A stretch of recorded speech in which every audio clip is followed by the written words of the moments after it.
اس building کے عقب میں بیت اللہ شریف ہے اور یہاں ایک قبرستان ہے جسے جنت المعلیٰ کا نام دیا جاتا ہے۔ کہا جاتا ہے کہ یہاں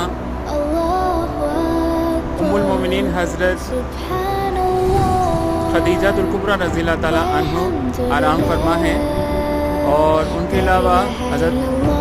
عبداللہ بن عمر رضی اللہ تعالیٰ عنہ بھی یہاں مدفون ہیں۔